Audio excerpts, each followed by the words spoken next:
دوستو جمعیت کے اس پروگرام نے باطل طاقتوں کے اندر کھلبلی سی مچا کر رکھ دی ہے۔ جس طرح سے حضور صلی اللہ علیہ وسلم نے کفار مکہ کو جمع کر کے فاران کی چوٹی سے یہ صدا بلند کی تھی، قولوا لا الہ الا اللہ تفلحوا، اے لوگو کلمہ لا الہ الا اللہ پڑھ لو کامیاب ہو جاؤ گے، تو اس وقت کی باطل طاقتوں کے اندر گھمسان سا مچ گیا تھا۔ ٹھیک اسی طرح اس وقت باطل طاقتوں کے اندر گھمسان سا مچا ہوا ہے۔ آپ نے بے شمار ویڈیوز اور انٹرویو دیکھے ہوں گے، اگر آپ اس ویڈیو کو دیکھیں گے تو پتہ چلے گا کہ کس طرح سے حضرت نے اینکر کو دھویا ہے، ایک بار لازمی دیکھیں۔ میں دیوبندی ہوں، میں دہشت گرد، محمود دیوبندی ہے، محمود نہیں کیا دہشت گرد ہے، پھر ہوگا اسی بات میں۔ ارے بابا ہندوستان میں دیوبند ہے، آپ اپنے آدمیوں کو بھیجیے، آپ بغیر بتائے ہوئے چلے جائیے، جا کر کے ہندوستان بھر میں ساری دنیا کے لوگوں سے کراؤ، جاؤ جا کر کے دیکھو دیوبند، کمروں میں گھس کر کے دیکھو، رات میں دیکھو، دن میں دیکھو، یہ دیکھو کہاں دہشت گردی اور دہشت گردی آیا تھا۔ ابھی اخبار کے اندر میں نے پڑھا، انہوں نے دیوبند کے بارے میں تو یہ کہہ دیا کہ سب سے بڑا دہشت گردی کا اڈا دیوبند ہے۔ میں کہتا ہوں بھائی دیوبند کو کیا کہتے ہو؟ دیوبند دہشت گردی کا اڈا ہے، آ کے پڑھو تو دیکھو تو میں دیوبندی ہوں، میں دہشت گرد، محمود دیوبندی ہے، محمود نہیں کیا دہشت گرد ہے وہ؟ یہ کیا بات کہہ دیجیے؟ دیوبند دہشت گردی ہے۔ دیوبند نے ملک کے آزادی کے لیے جو قربانیاں دی ہیں، 10 سال جیل کے اندر ہیں۔ کوئی مائی کا لال بتائے تو مالٹا کی جیل کے اندر 4 سال جا کر قید رہے ہیں، کس لیے رہے ہیں؟ دہشت گردی کے الزام میں رہے ہیں۔ بتائیے بھائی دیوبند کے لوگ ملک کی آزادی کے لیے اپنے سر سے کفن باندھ کر کے نکلے ہیں، اور 9-10 سال جیل مالٹا کی جیل میں پکڑ کر کے بھیج دیا گیا وہاں۔ آپ یہ کہیں کہ وہ دیوبند جہاں کے وہ پڑھنے والے اور پڑھانے والے تھے، وہ دہشت گردی کا اڈا ہے ساری دنیا کے اندر۔ میں سمجھتا ہوں آپ پھر کہیں گے کہ جہالت کی بات کر رہا ہے، میں کہتا ہوں نہیں جانتے نہیں جانتے نہیں جانتے۔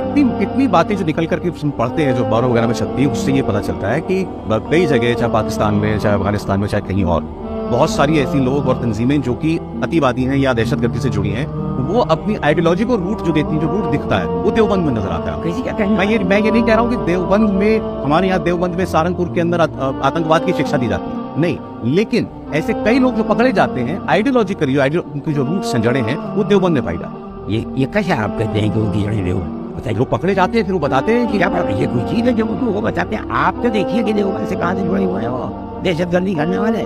آپ بتائیے یہ کیا بات ہے کہ کوئی کہتا ہے جو پولیس کہلواتی ہے وہ کہتا ہے؟ آپ میری بات کو سمجھیں، جب پکڑنے کے بعد پولیس جو کہلواتی ہے وہ کہتا ہے، اور جہاں دستخط کراتی ہے وہاں دستخط کرتا ہے۔ یہ کیا بات ہے کہ وہ کہہ رہا ہے؟ اس کی کہنے کے اوپر آپ ساری دنیا کے اندر پڑھے لکھے لوگ اسی بات کہیں۔ ارے بابا ہندوستان میں دیوبند ہے، آپ اپنے آدمیوں کو بھیجیے، آپ بغیر بتائے ہوئے چلے گئے، جا کر کے دیکھیے جب افغانستان کا مسئلہ ہوا اور روس اس دلدل میں پھنس کر کے ٹوٹ گیا، ساری دنیا کے اندر شور مچا کہ بھائی طالبان کون ہے؟ دیوبندی لوگ۔ تو امریکہ، سوئٹزرلینڈ، برطانیہ، فرانس، ان کے آدمی سفارت خانے سے چھپ چھپ کر کے آئے، ہمارے یہاں ٹھہرتے تھے، اور رات میں 12 بجے کے کمرے میں جا کر کے دیکھتے تھے کہاں کیا ہو رہا ہے۔ لوگ یہ سمجھتے تھے کہ ان کے پاس رائفلیں ہیں، اس کے چلانے کے لوگوں خلاف۔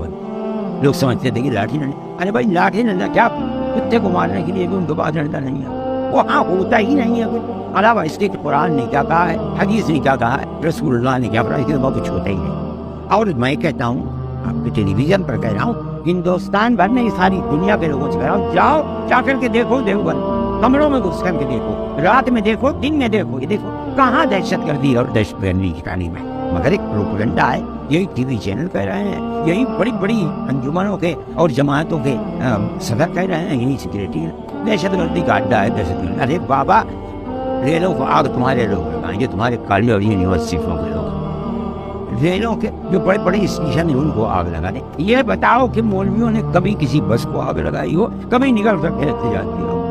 ہم نے تو کبھی کچھ بھی نہیں کہا، ہاں ہم دہشت گرد۔ یعنی میں کہتا ہوں کہ آج کل جو بات کہی جا رہی ہے اس کی تہ تک پہنچنا بڑا مشکل ہے۔ اگر نہیں پہنچیں گے تو آپ ہی کی طرح یہ بات کہیں گے کہ وہ لوگ جیل میں جاتے ہیں اور جا کر یہ کہتے ہیں کہ دیوبند دہشت گرد۔ ارے بابا وہاں تو جو چاہے پولیس وہ لکھوا لے اور جس چیز پر چاہے دستخط کرا دے، اس سے کیا یہ چیز ثابت ہو جائے گی؟